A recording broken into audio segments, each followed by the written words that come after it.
Hi. Thank you for coming out this evening, and thank you to the Old Bridgewater Historical Society for hosting this show.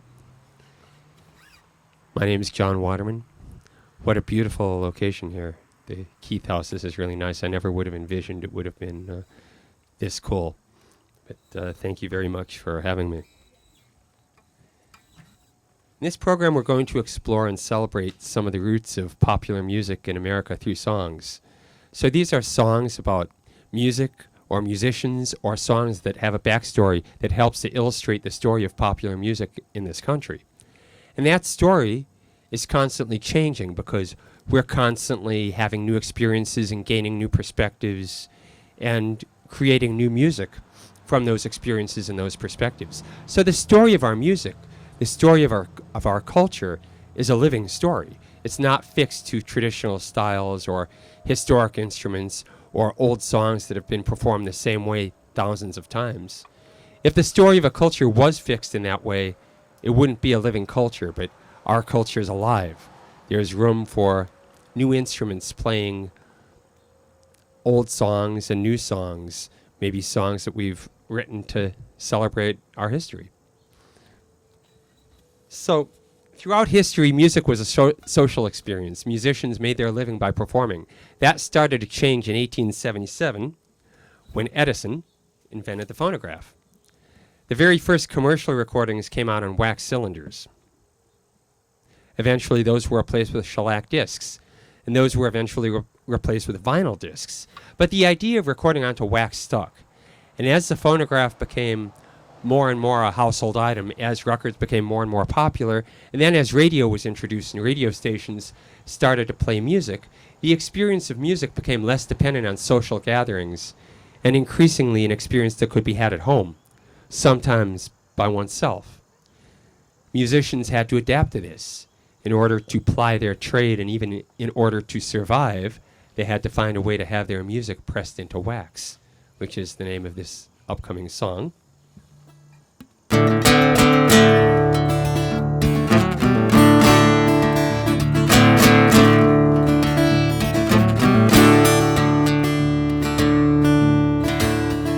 From the hills of eastern Tennessee came the sound of a country jamboree, 'cause a man from Victor was in town, and he was looking for that authentic hillbilly sound. So he put an advertisement in the news, and a Mississippi brakeman came yodeling.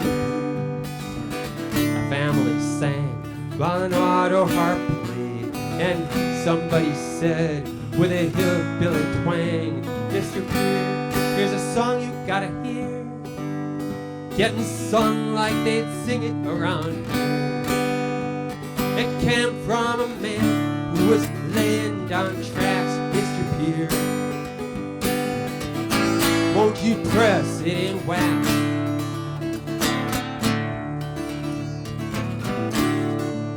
And from the flatlands of western Tennessee, along the river running down in New Orleans, came songs where life's stories were told, as the church houses rocked and the big wheels rolled. And from Memphis the word got around that a man who ran a studio was looking for a sound that plucked the common thread of how life was led by the blacks and the whites. And then somebody said, "Mr. Phillips, here's a song you gotta hear, getting sung with a growl and a sneer.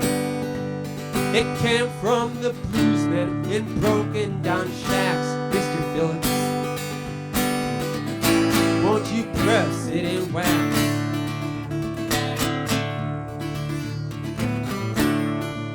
And from the fields came a holler, from the pulpits a shout, from the pews came the blues sung by those down and out. From the juke joints and jazz clubs and slums came the call, from where cotton grows tall to Carnegie Hall. "Mr. Hammond, here's a song you gotta hear, that's bound to keep playing through the years, being sung by someone who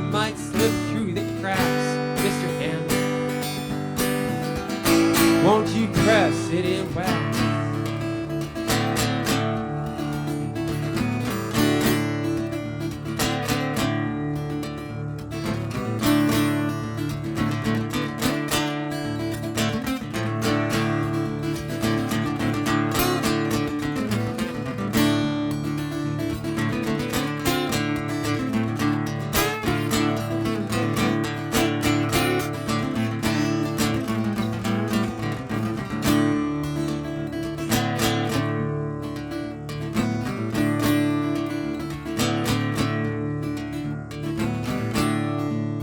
Yeah, Mr. Lomax, here's a song you gotta hear, from a way of life that's all but disappeared, being sung by some prisoners with stripes on their backs. Mr. Lomax,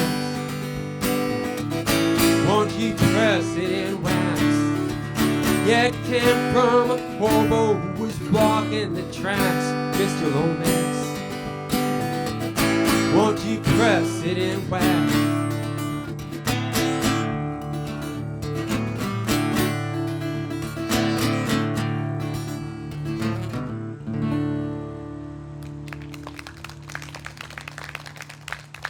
Thank you. So that song mentions 5 individuals not primarily known for being musicians who played a big part in shaping the story of American popular music. Ralph Peer, Sam Phillips, John Hammond, and John and Ellen Lomax. You've probably heard of 4 out of the 5. You might not have heard of Ralph Peer. Ralph Peer was a talent scout for Victor Records in the 1920s. In 1927, he took his recording equipment south.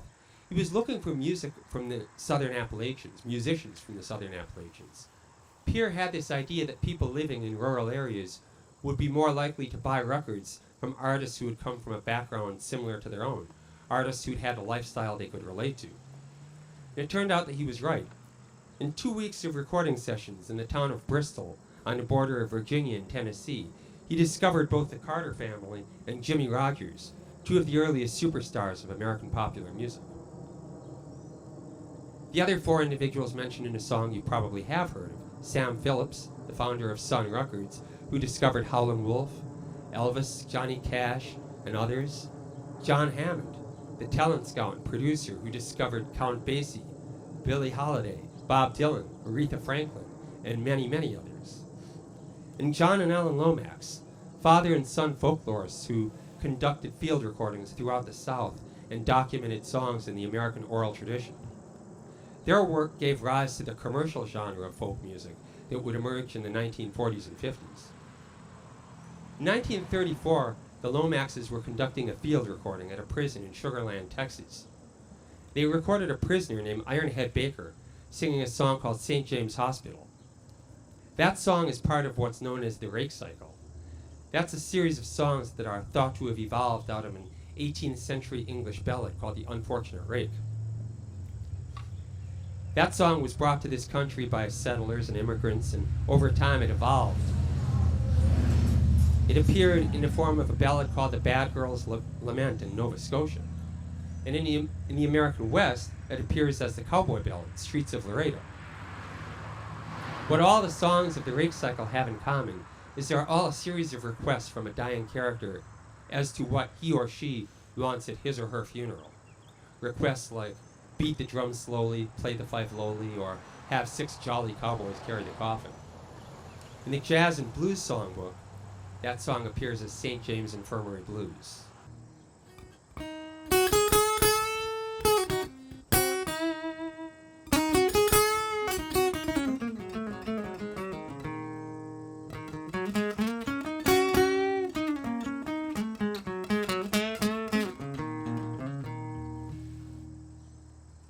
Yeah, I went down to St. James Infirmary just to see my baby there. She was lying on a long white table,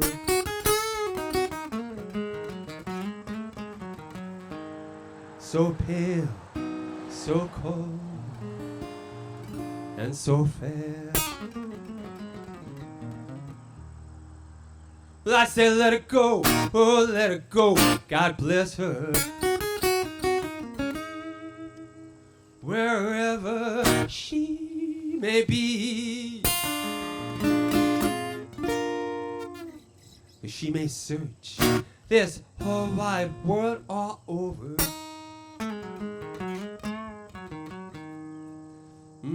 But she's never gonna find another man like me.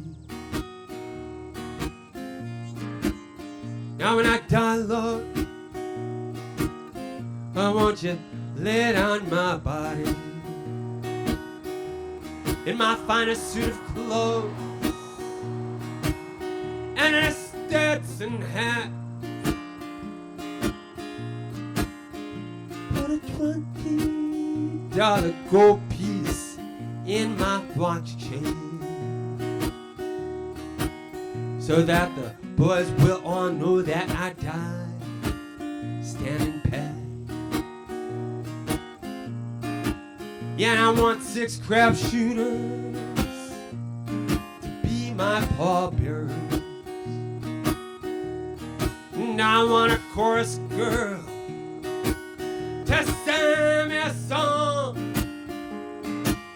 Yeah, and I want a jazz band to play on my hearse wagon. Oh, let 'em raise hell as I roll along.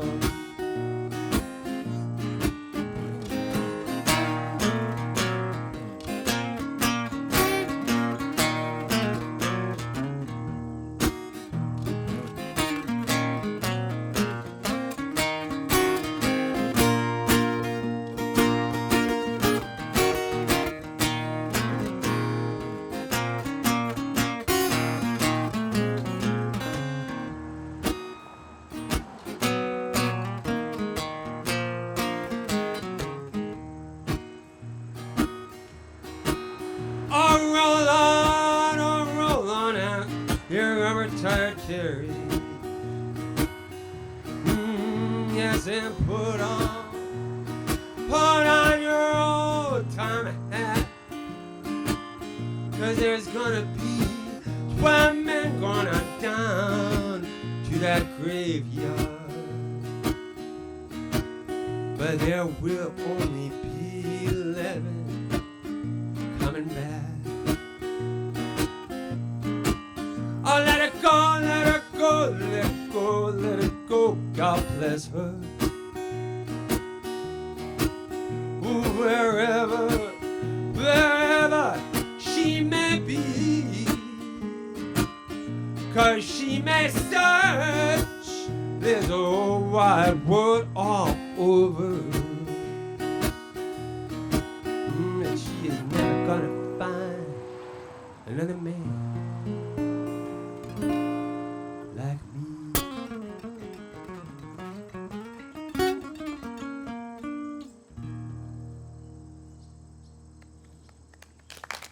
Thank you.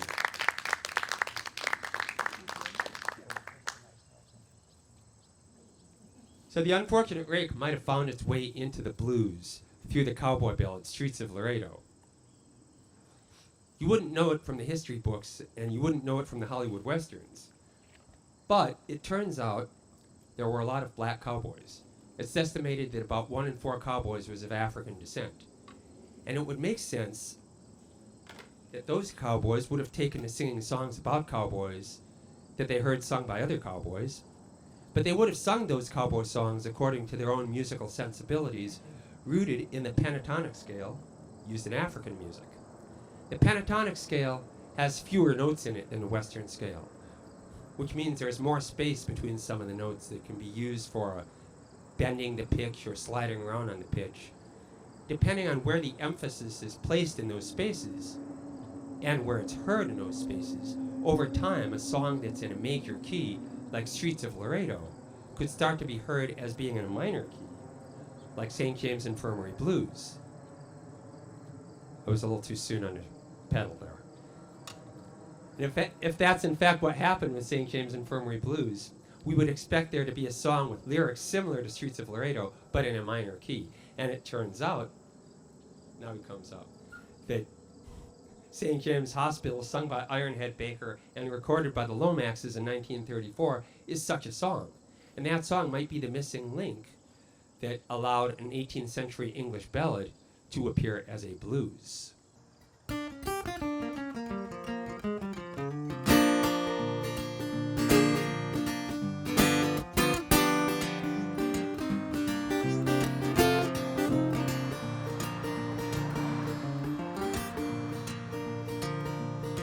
If you're ever going down to New Orleans, would you let me come along to a place I still remember I first heard of in a song?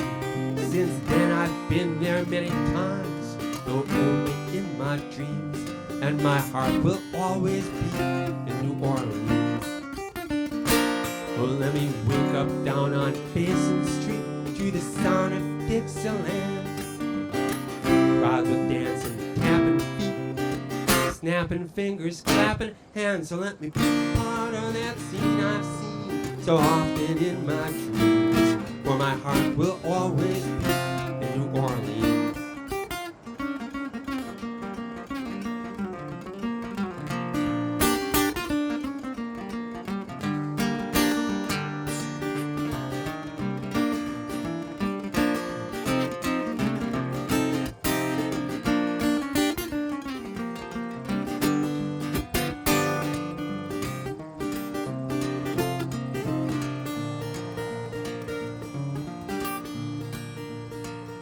So if you're heading down the Mississippi River to the Gulf of Mexico, won't you let me come along to that place I long to go? I heard about it in a song and I've seen it in my dreams. Yes, and my heart will always be in New Orleans. Oh, I've been down with these Chicago blues, been soothed by Memphis soul. I've been in Appalachian folk songs, dark as West Virginia cold. Now let me be part of that scene I've seen so often in my dreams, for my heart will always be in New Orleans. And my heart will always be in New Orleans.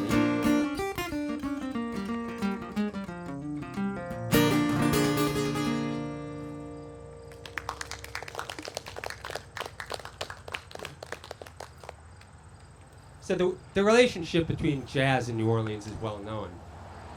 New Orleans being where the ragtime music that was popular in the late 1800s combined with the forerunners of the blues, the field hollers and the spirituals of the Mississippi Delta region. And those came down to Mississippi, and those in turn combined with the French music of the native Creole population, the Latin rhythms of nearby Cuba, and the Italian music of the more recent Sicilian immigrants, and that formed jazz. The origin of the blues is a bit muddier. The term the blues was used to denote sadness or depression long before it was first used to describe a style of music. And there were songs that talked about being blue or had varying degrees of similarity to what we now call blues, long before there was a genre identified as blues. The first song to be published with blues in the title was called I Got the Blues. It was by New Orleans musician Anthony Maggio in 1909 it was published. But the song's not a blues. It's a ragtime piece. The singer Ma Rainey and the composer W.C. Handy both reported first hearing what would later come to be called blues around 1902 in the Mississippi Delta region. And Jelly Roll Morton is known to have composed Jelly Roll blues and New Orleans blues sometime between 1904 and 1910.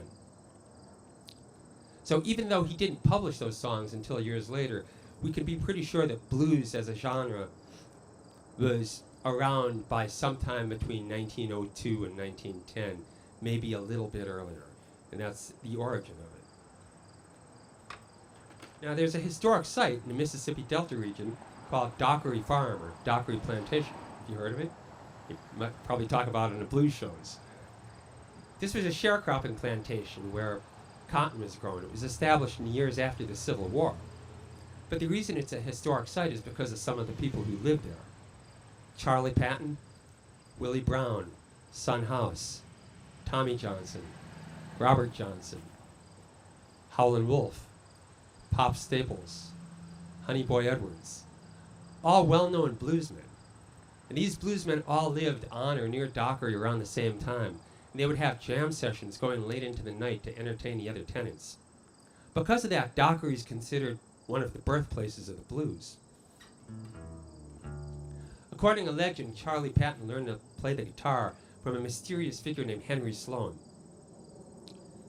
We don't know much about Henry Sloan. He never left us any recordings or photos, but they're pretty sure he was a real person, and some historians think they might have found his death certificate in Arkansas, and they might have an idea of his approximate years of his life. Other legends hold that Tommy Johnson and Robert Johnson both sold their souls to the devil to learn how to play the guitar. We'll have to confirm those with the devil.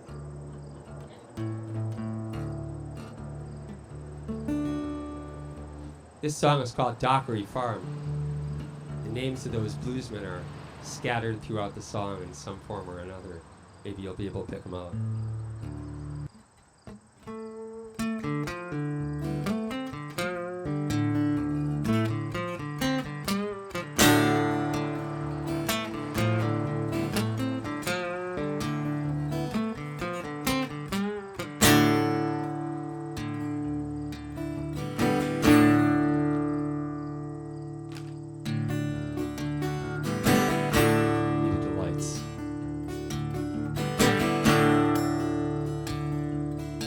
She said, wait for me on Dockery Farm, and that's how I want up here. The days turned into weeks and months, and now it's been more than a year. But I learned to work the fields, drawing the soul straight from these shoes. On Dockery Plantation, harvesting the blues. Down on Dockery Plantation, you know the work don't ever stop. 'Cause it takes a lot of pain to raise that barley bitter crop. You can hear the pickers moan, night and day you hear that sound. And the hurtin' don't have a season, 'cause the blues go all year round.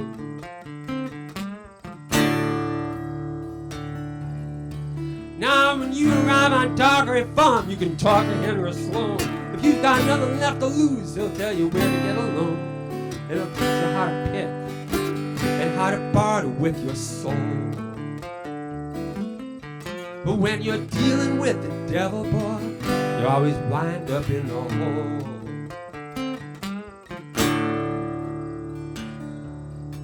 'Cause on Dockery Plantation, you can't go anywhere but down. As you work the fields tilled by Charlie Patton, Willie Brown, switchblade knives and broken bottles. Those are the tools they had to use to slide beneath the gravel when they harvested the blues.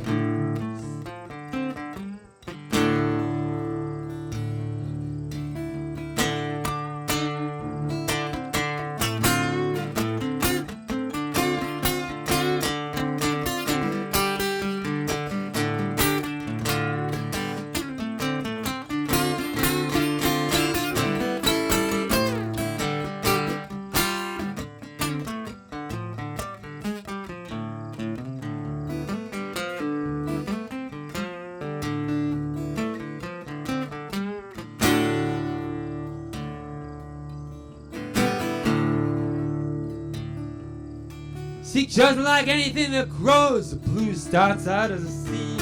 Could be loneliness or jealousy, prejudice or need, a cheating lover and a hungry wolf, howling outside your happy home. Those are the staples that you need to get the blues to start growing. Now there's a house full of those bad seeds, and they pour out like a flood. And the air is thick as honey, boy, as you toil in the mud. Oh, it tears you up inside as your heart is being pruned. And even Johnson & Johnson won't stop the bleeding from that wound.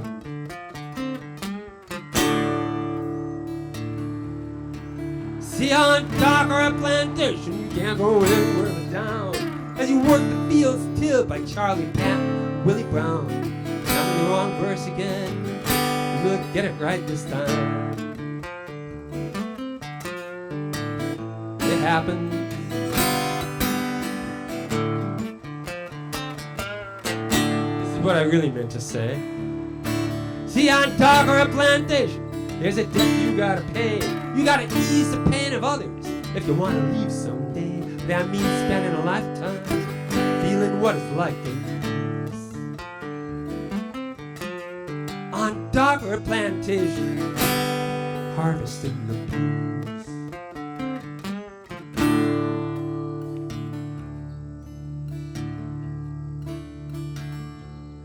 Well, I'm down in Mississippi, down on Docker's farm, where people go when they're down and out, or when love has done them harm. I've been waiting for my woman, and I'm still waiting for some news. On Dogger Plantation, harvesting the blues.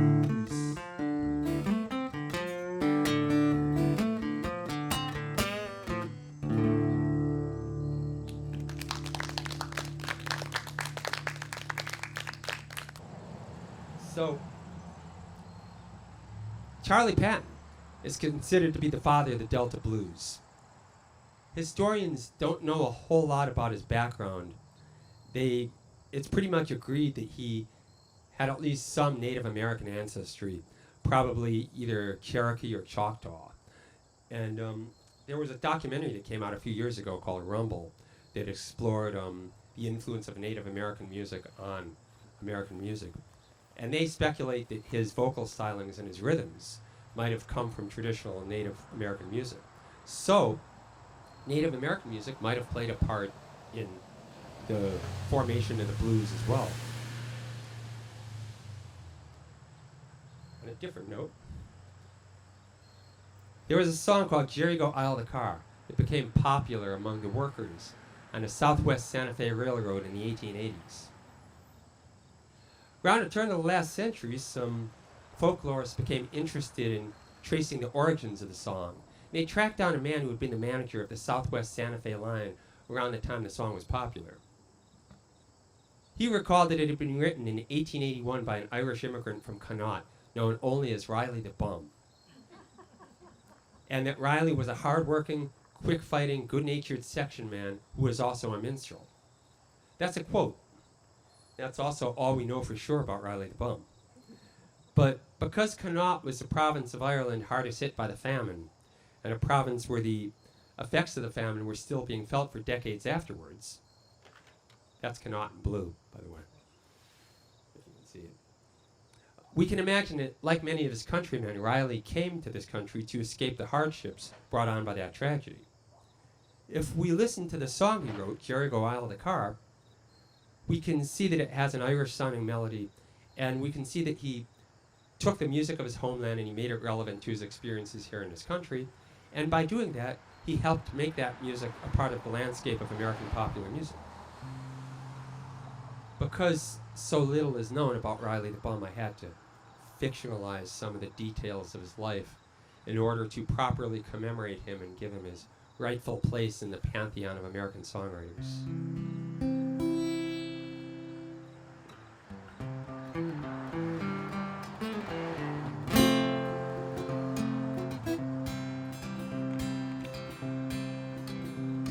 He traveled across the ocean to America, 'cause the famine was severe where he was from.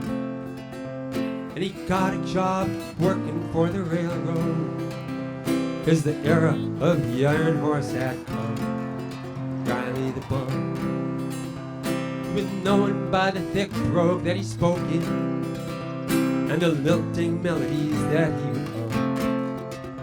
And when he was sore from working or from fighting, he'd pour the whiskey down till he was drunk. Riley the Bum, he was a minstrel and a section man on the Santa Fe, and he wrote a song called Here You Go, I La Car. And the people who rode west on the tracks, he lay for the line. And the song he sang is a tie to another time.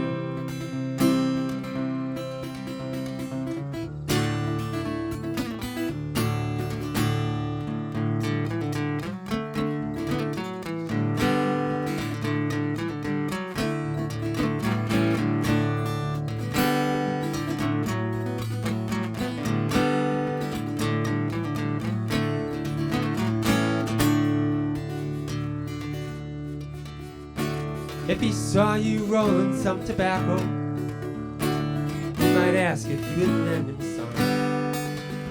But he was never known to turn away someone in need. He would share if he was down to his last crumb, Riley the bum. He was a minstrel and a section man on the stand of faith, and he wrote a song called Here You Go, I La Car.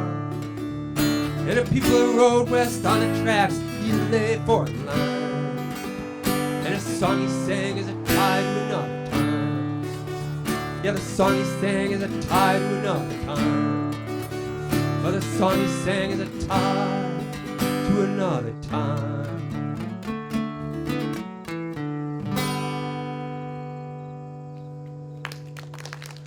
Thank you. The stories of the immigrants is a big part of the story of American popular music. In the early 1800s, a large number of German, Czech, and Polish immigrants settled in what would eventually become Texas, the Republic of Texas, then the state of Texas. They brought with them their music, their dances, and their instruments. And over time, the native Tejano population picked up on those polkas and waltzes and the accordion, and they incorporated those sounds into their traditional rancheras. And that gave rise to a style of music called norteño in northern Mexico. And it gave rise to conjunto and Tejano music in this country.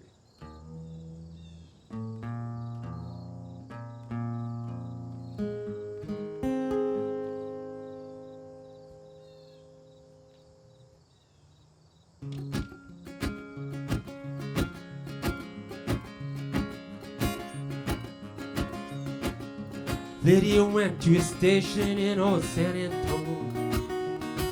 She strummed her guitar and sang into a microphone. She played songs she played for the people who worked on the land, and markets and ranches along the Rio Grande. Enrique talked up a new sound he heard at his furniture store. Narciso played the accordion like no one played it before. Santiago held down the bass line on a bajo sexto. Enrique said this music should be on the radio. And conjuntos played on the air and in the taberna. Hay más que un poco de polka en la ranchera.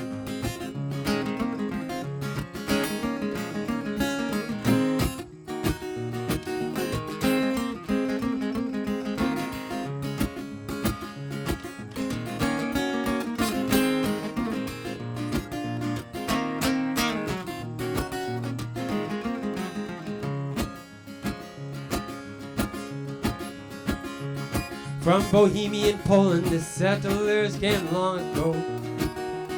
They brought their music and dances to Texas and Mexico. And the native Tejanos heard them playing those waltzes and polkas, and started putting that upa sound into Mexican folk songs. And conjuntos played on the air and in the taberna. Hay más que un poco de polka en la ranchera. And Tejanos played at fandangos and fiestas. And there's more than a little polka in the music of Texas. Thanks. So, Lydia Mendoza, mentioned in the song, the first verse, she was one of the pioneers of the Tejano style, and she was one of the first popular Spanish language recording artists in this country.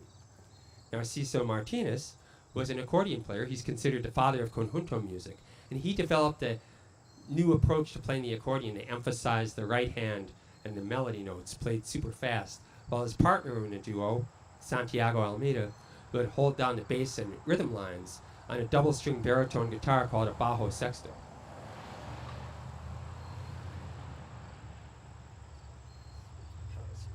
Now, there are chapters in history that are unpleasant to talk about, but we can't ignore them. They're part of the story and part of the reason things are the way they are. If we ignore those chapters, we fail to acknowledge how they've shaped our attitudes and who we are as a people. And if we ignore those chapters, we fail as a culture to recognize past wrongs. By acknowledging those shameful chapters, we can atone for past injustices and start to heal the divisions they brought about.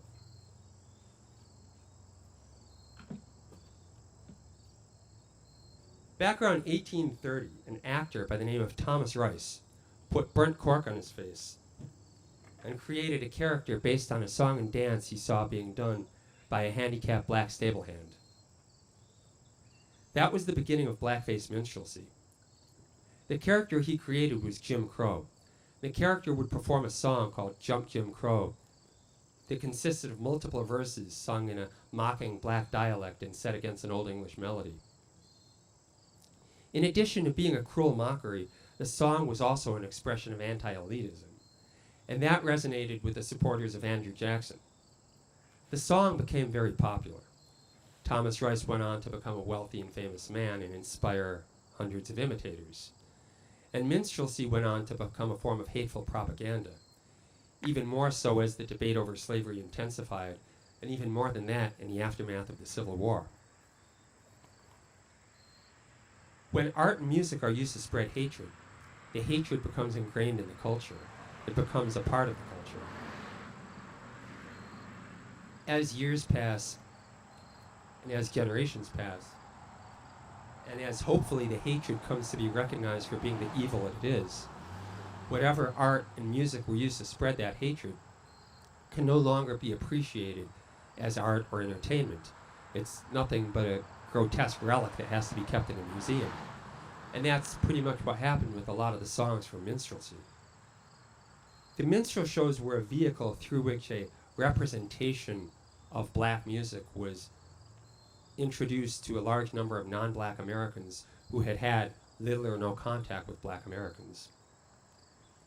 And even as the shows became increasingly weaponized as a form of propaganda, even as they became increasingly degrading and insulting towards black Americans and other minorities as well, the performers on those shows would compete with one another for what they imagined to be authenticity in their representation of black music. So what they were insulting and degrading, they were at the same time idealizing. They were aspiring to sound black, to sound authentic. Black, what they thought was the black sound, or what they idealized as the black sound, became the ideal. But the qualities that they idealized, they attributed to the irrelevant characteristic of skin color rather than to the hard work, passion, and devotion of individual black artists, or the openness of black culture generally. And that's pretty much what racism and prejudice is right there. The taking away of credit or blame from an individual and giving that credit or blame to a whole population based on irrelevant criteria like the color of someone's skin or someone's ethnic background. Sadly, to some extent, that's still with us.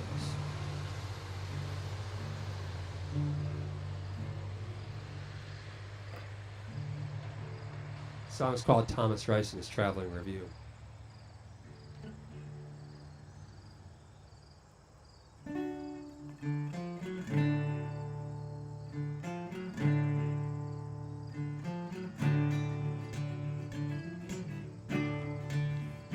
They're gathering at the playhouse on the square, and on Main Street there's a murmur of excitement in the air. The people are buzzed because the show that's coming through is Thomas Rice and his traveling review. There's a smile in store for those of every age, as the laws of Ethiopia are turned loose upon the stage. And a song and dance, so many more, will be inspired to do by Thomas Rice and his traveling review. It's good, wholesome fun for everyone. The spectacle will do the children proud. Good Christians will have themselves such a good time. Even the devil will join in the crowd with his top hat and worn and baggy clothes. Mr. Russ will wheel and tap on his heels and on his toes. So come on, get your tickets. Don't miss your chance to catch Thomas Rice and his traveling review.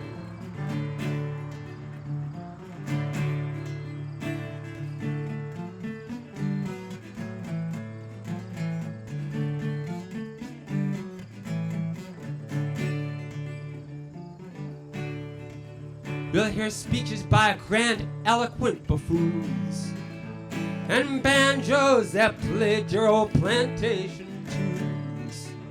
Jim Dandy will be there, and Lucy Long too, with Thomas Rice and his traveling review. Yeah, it's good, wholesome fun filled with slapstick and puns. The legacy will do the children proud. Good Christians will laugh till their laughs turn to tears.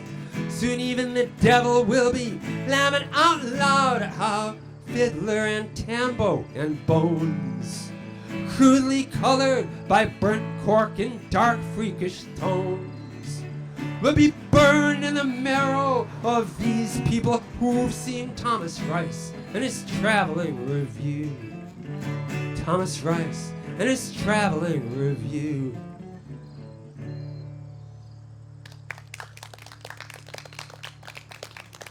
Thank you.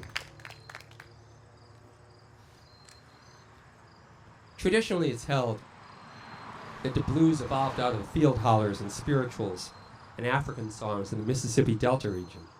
But there's an alternate theory that suggests that the blues instead evolved out of black vaudeville, as it was performed on a circuit of theaters in the southeastern cities in the late 1890s and early 1900s.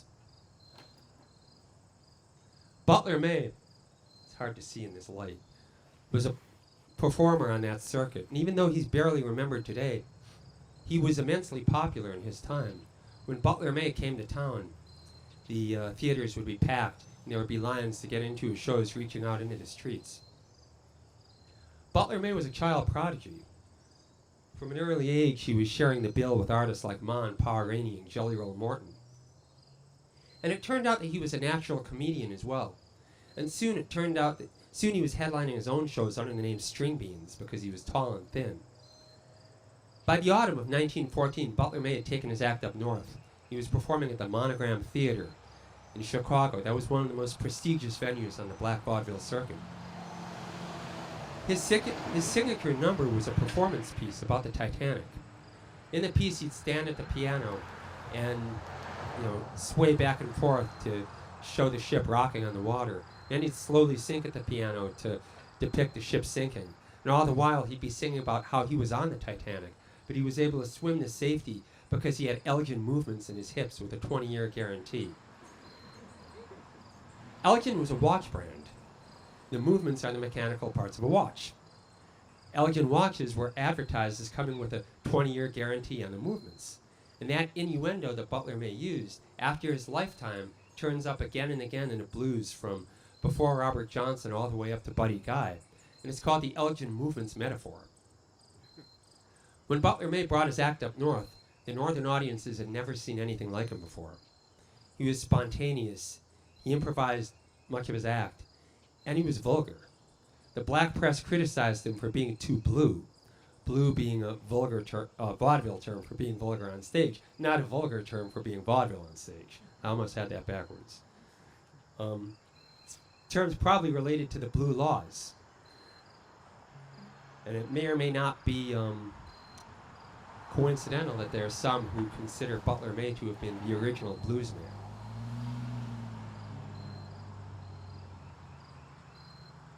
There's his calling card.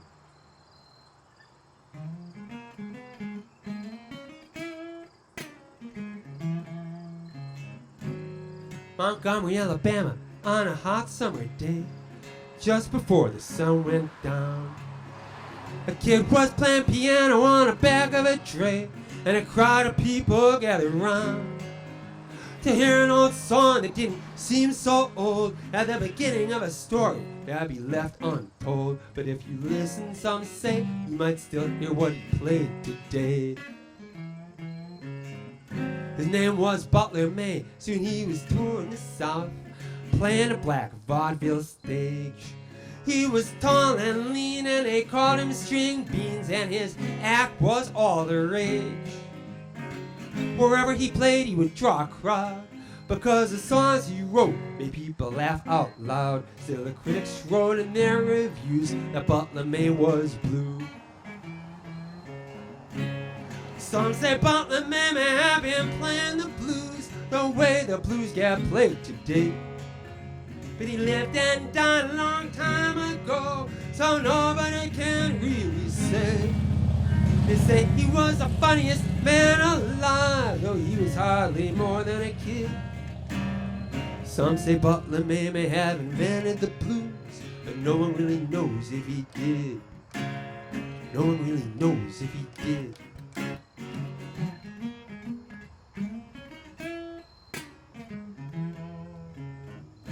From Atlanta to Louisville, from Chicago to Harlem, String Beans brought the houses down. He sang the Titanic in a piano log, and he sang Alabama Bound. When he took the stage, people all agreed he had the kind of moves that were guaranteed. Still, the critics wrote in their reviews that Butler May was blue. From Jacksonville, Florida, one November day, came word that Butler May was gone. He was being plagued to a fraternal lodge when a hazy ritual went wrong.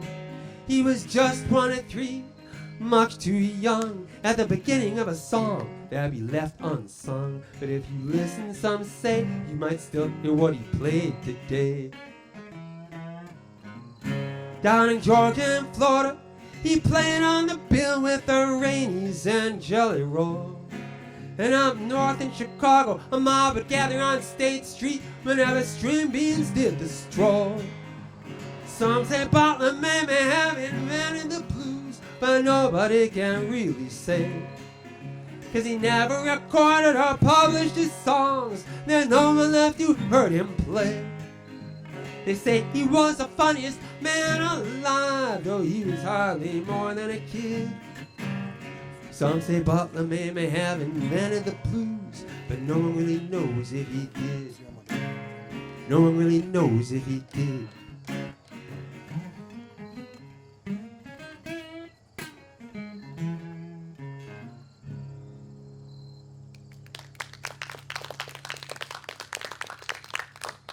Thank you.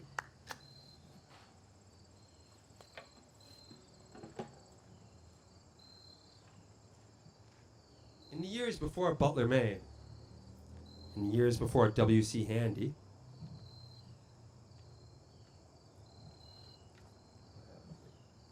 a style appeared that some music writers are now calling proto-blues. These were ragtime tin pan alley tunes that had evolved out of certain African-American folk songs, like Frankie and Johnny and Stack O'Lee. The most prolific composer of these proto-blues songs was Huey Cannon. Huey Cannon was a tin pan alley songwriter. He's best remembered for writing the jazz standard, Bill Bailey, Won't You Please Come Home. He started out playing piano in the saloons of Jackson, Michigan, and he came from the Detroit area. He also probably started out drinking in the saloons of Jackson, Michigan, because he was an alcoholic from an early age. That led to an early death at the age of 35 in Toledo, Ohio.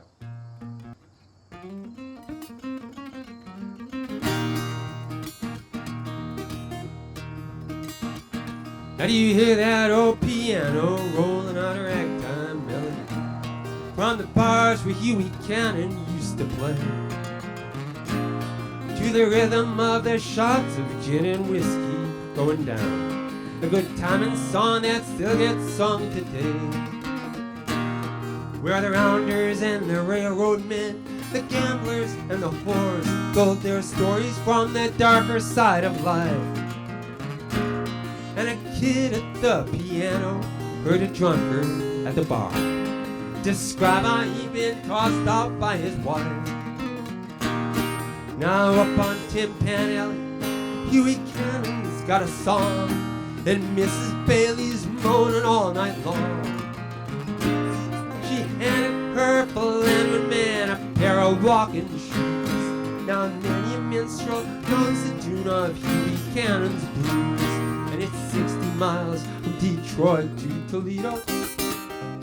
You can go that distance and away you choose. And there's a lot of men who've fallen going sideways down that road. And many a minstrel knows the tune of Huey Cannon's blues.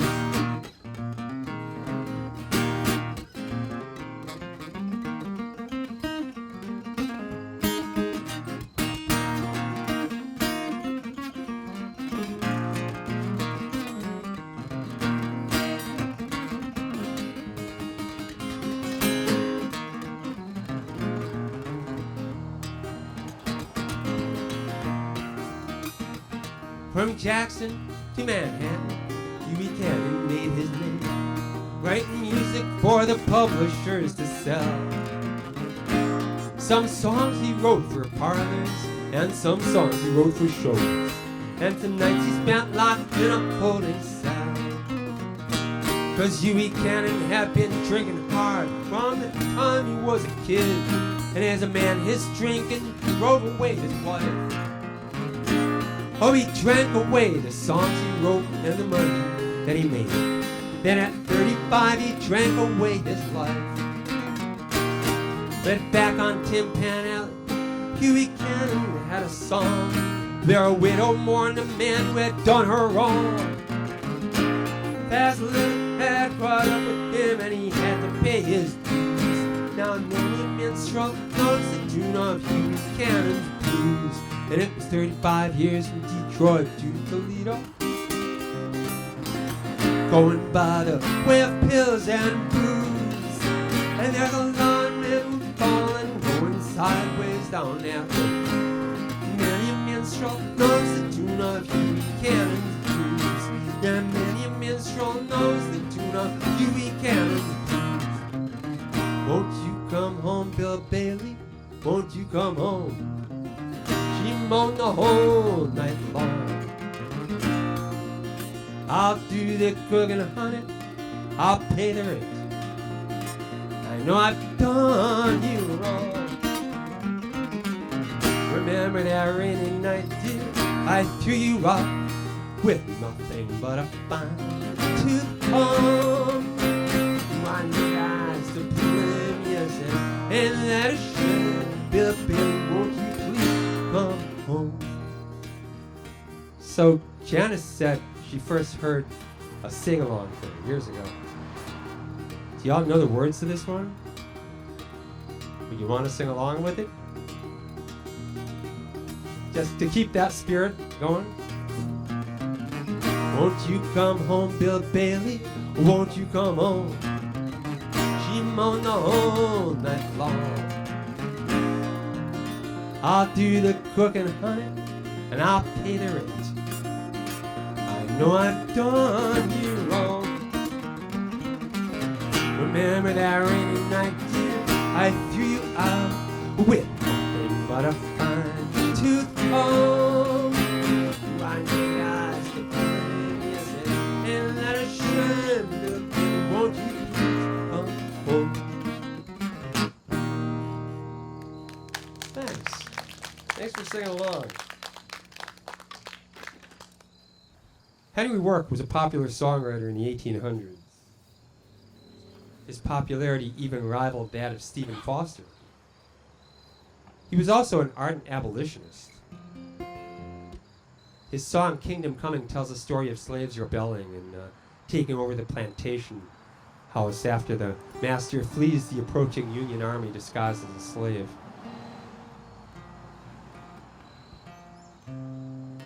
Another song, Babylon Has Fallen, describes the Civil War from the viewpoint of black soldiers fighting for the Union.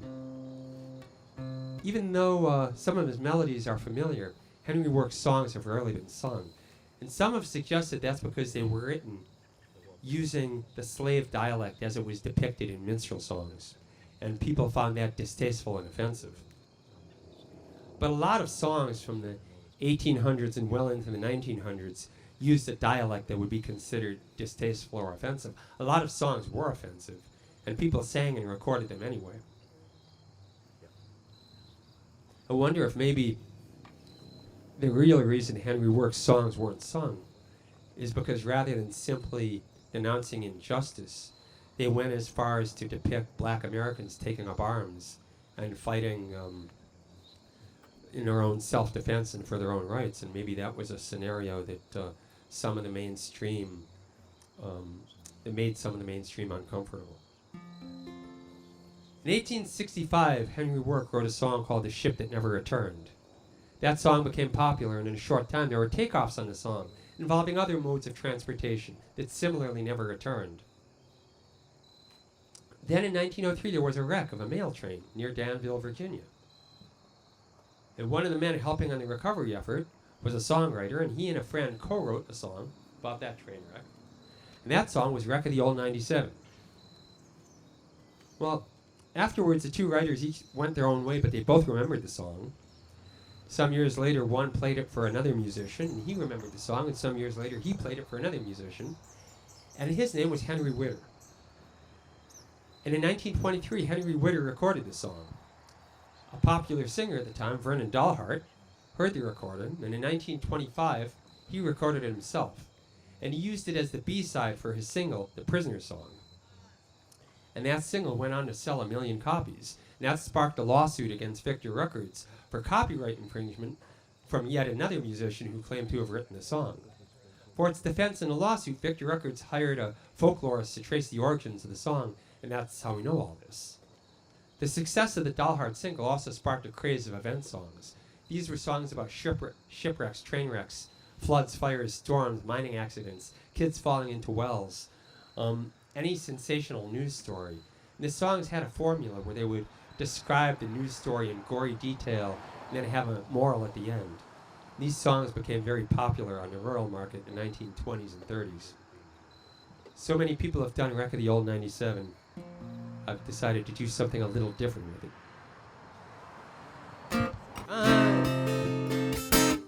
This is not 38, no, it's old 97. We must put her in Spencer on time.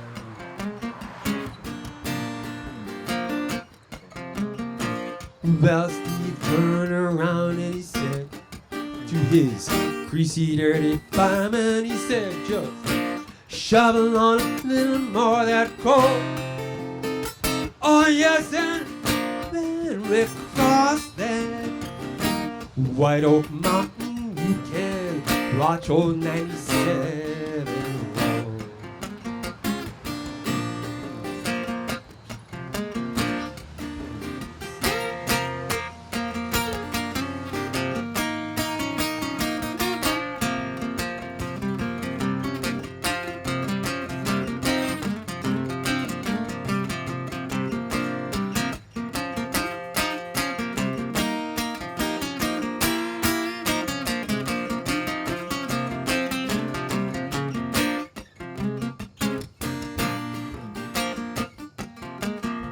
Well, it's a mighty rough road from Lynchburg to Danville, with a line on a 3-mile grade. Oh, and it was on that grade that he lost his air brakes, and so you see, oh, what a jump he made.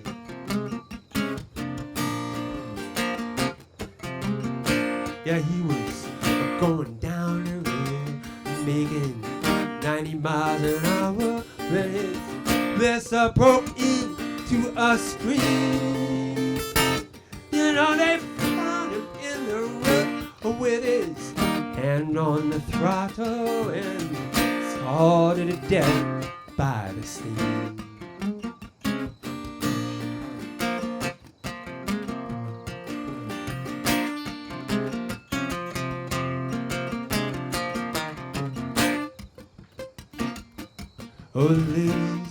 Oh ladies, you must all take warning from this time on and learn.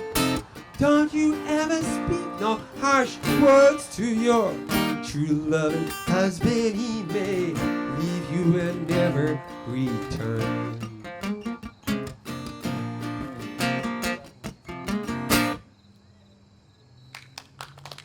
Thank you. The railroad played a big part in the story of this country. It also played a big part in the story of the music of this country. One of the early superstars of American popular music, Jimmie Rogers, was known as the singing brakeman because he'd been a railroad worker before TB forced him to retire and go back to his first love of entertaining people with music. Rogers came from a railroading family in Meridian, Mississippi. From an early age, he was exposed to the stories of the train yards and the songs of the black railroad workers. And that influenced his own music. And even though after he died, he came to be called the father of country music, his own music was as much blues as it was a countrified mix of train and hobo songs and sentimental ballads. And Rogers was influential in his own right, not just on country music, but also on the blues and later rock and roll. And he inspired more than a generation of artists, from Hank Snow, Howlin' Wolf, and Gene Autry to Elvis and Bob Dylan.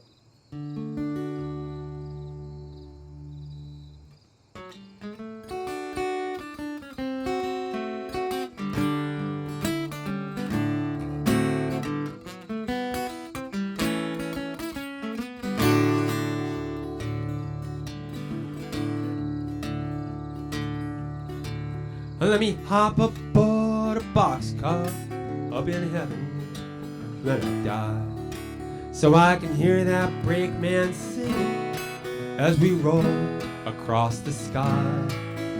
Listen to the blues pour through the clouds way down below. Let me ride with Jimmie Rogers when I go. Rock me to the rhythm of the rails when I sleep. Let that whistle serenade my wandering soul. Let it blow. I wanna ride upon that line that runs for all eternity. Let me ride with Jimmie Rogers when I go.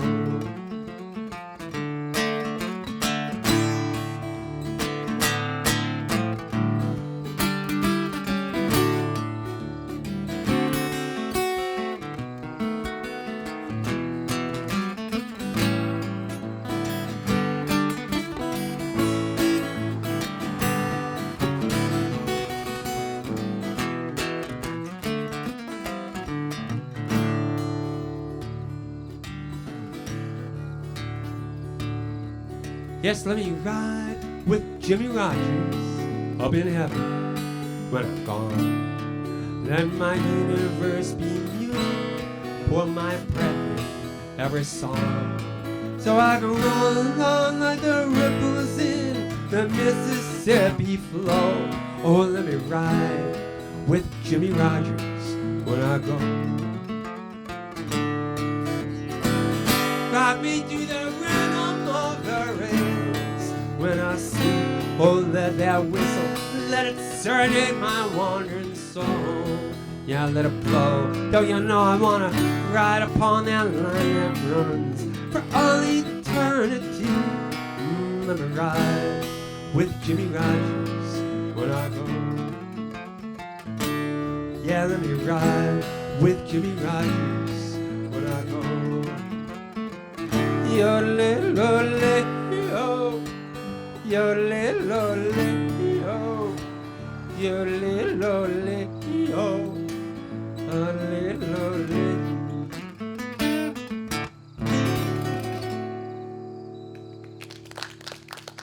Thanks. It's always a hit or miss if I'm going to pull that off. The yodeling.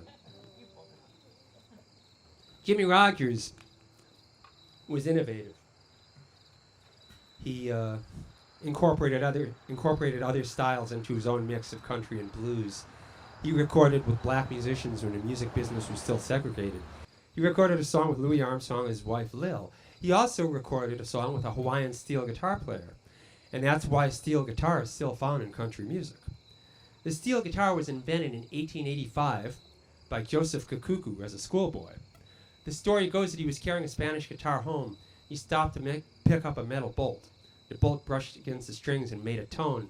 And that gave him the idea to develop a technique for playing the guitar with a slide.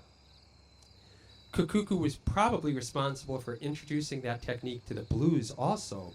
The early Delta blues slide guitar player, Son House, acknowledged that he learned how to play slide guitar from a Hawaiian guitarist.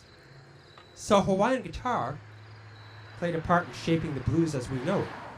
And the blues was formed out of the field hollers and spirituals and African songs and Native American songs of the Mississippi Delta region.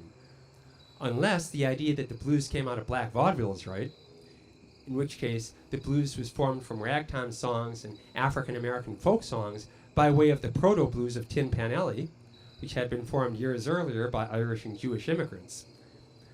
But really, it doesn't matter because both could be right, because the music of the small towns in the country reached the cities, and the music of the cities reached the country. Country music was formed out of Appalachian folk songs that were really handed down parlor songs or minstrel tunes or broadside ballads combined with the blues.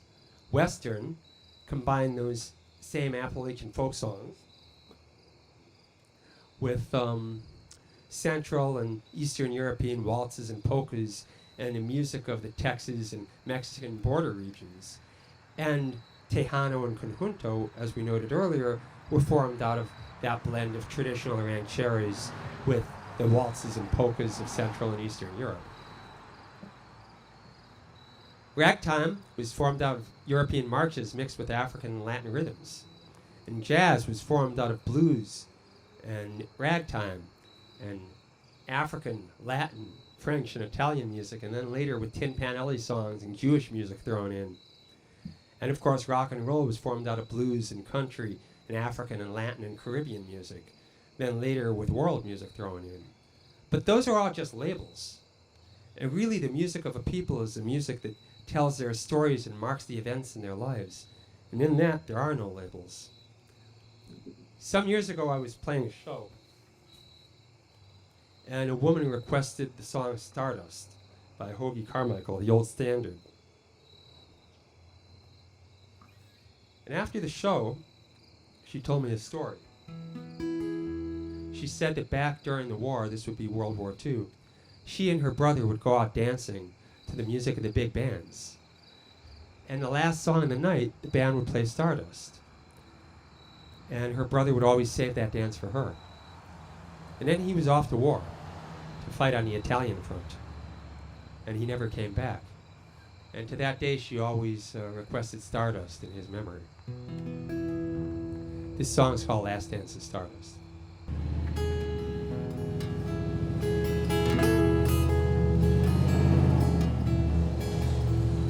The band was playing Stardust as they danced on the floor.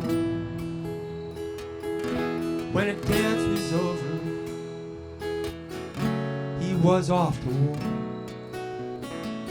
The next day she was over here and he was over there. There was a last dance to Stardust that they shared.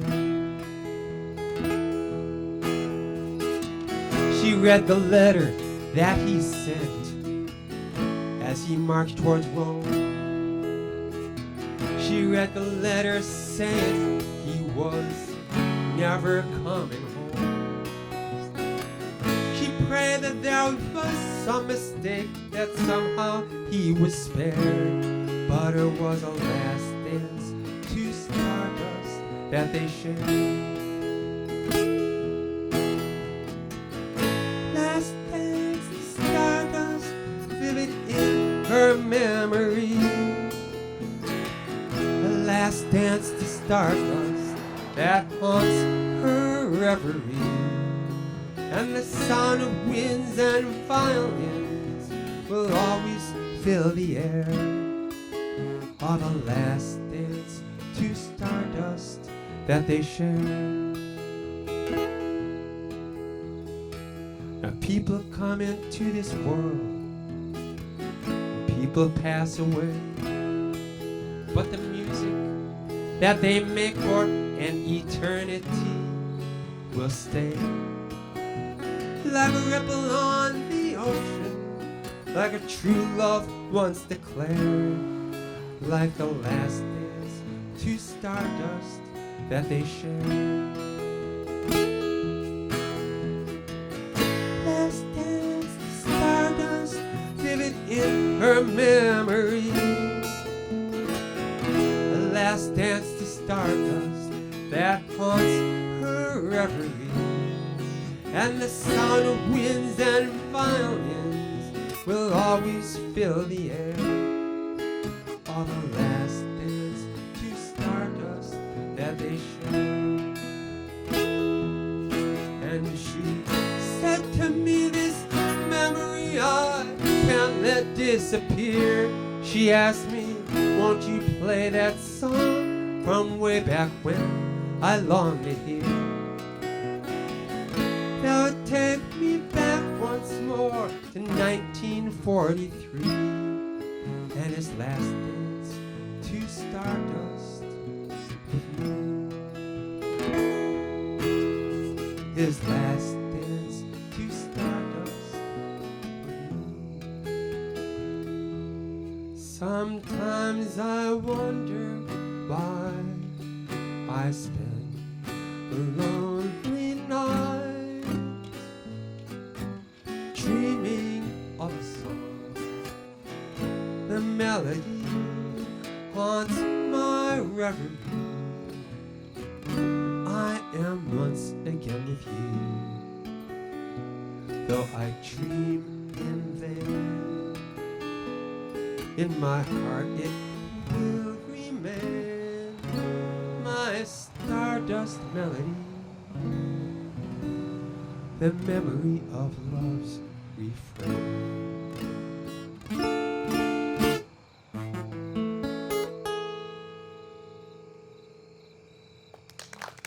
Thank you. So popular music tells our stories and marks the events in our lives, not just historic global events like World War II, but our everyday experiences. And by sharing those stories and those experiences, individuals come to identify as a people, as a culture, whether it's from sharing the stories of their heroes or retelling the stories their heroes told, or from collectively atoning for past injustices. So the voices of storytellers, of artists and musicians, play an important part in shaping our identity as a people. And in a country as divided as ours is, we need those voices to remind us that there is an American culture. It's in the stories and experiences that we share. But there's a tendency to try to control or stifle those voices. There are politicians and religious leaders who want to determine what goes into the stories and who hears them. There are business leaders who want to keep the arts subordinate and subservient to business interests. And there are independent entrepreneurs, aspiring kingmakers who want to further their own ambitions and further the careers of friends or family members by keeping other voices from being heard. Blind Alfred Reed was a street performer, and there it goes again. Sorry. There he is. Blind Alfred Reed was a street performer from West Virginia in the early 1900s. He was a singer, a songwriter, a fiddle player, and a preacher. And he became popular around his hometown of Princeton. And in 1927, he was invited by Ralph Peer to participate in what would turn out to be the historic Bristol sessions in Bristol, Virginia, and Tennessee. And Alfred Reed traveled to Bristol, and he did participate. And his recordings were well received. And he went on to record several more times over the next few years. And some of his songs are still sung today. This thing's not cooperating with me. But then the Depression hit, and the record companies no longer had the capital to invest in developing rural acts, and Alfred Reed returned to being a street performer in his hometown of Princeton, West Virginia, until 1937, when the town passed a new ordinance prohibiting street music. Now, I've tried to research this. I haven't been able to find out why the town passed that ordinance. Maybe it's in the town records down in Princeton, West Virginia.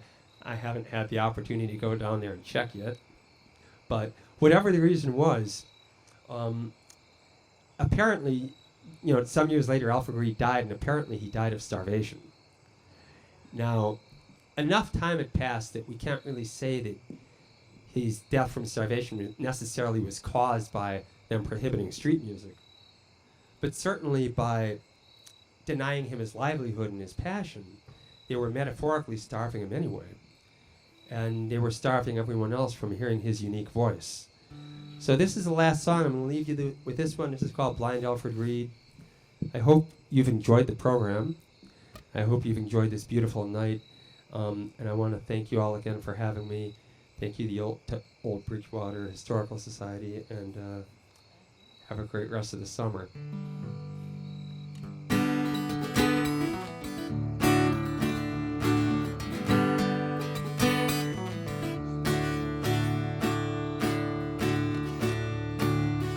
Down on the corner in a West Virginia town, a man took out a fiddle, people gathered round. The Depression had ended, but times were still tough.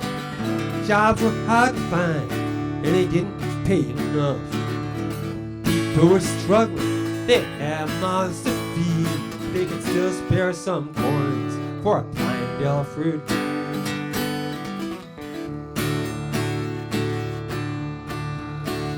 Alfred Reed was born blind. He had to learn to survive by playing music and doing a little preaching on the side. And that's all he needed to get by in life, to take care of his family, 5 kids and a wife. Times were often hard, but they were seldom in need, because people paid for the songs played by blind Alfred.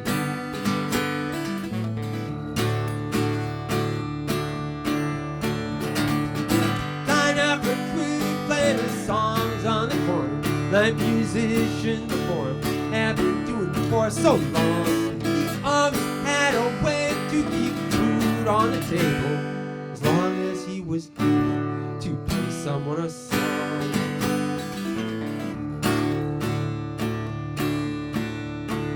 Then in 1927, down in Bristol, Virginia, came word that Victor Ruggins was looking for musicians. So the players and singers converged on that town, and they laid down the roots of the American sound.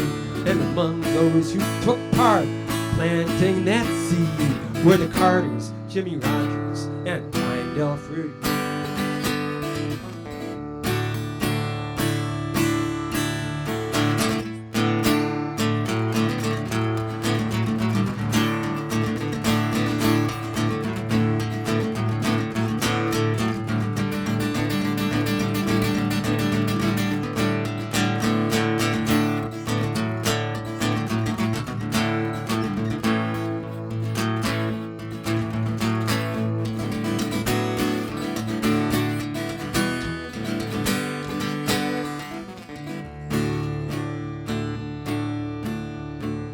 Then in 1937, back in that West Virginia town, a new law was passed that busking would no longer be allowed. That's what the business owners wanted, and they got to have their say. Without music on the streets, stole their customers away. The politicians thought property values would go up, and people didn't see a blind man collecting money in a club. But others thought that they alone ought to have the final word, and which musicians should be listened to, and which one should not be heard. And they were all consumed with a hunger for power and greed, and that brought starvation to blind Alfred.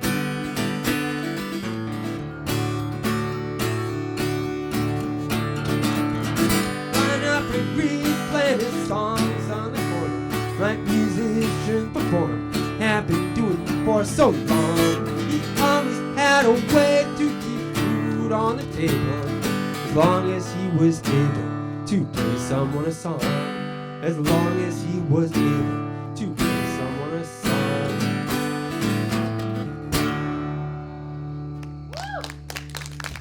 Thanks. Hey, thank you very much. And have a great rest of the summer.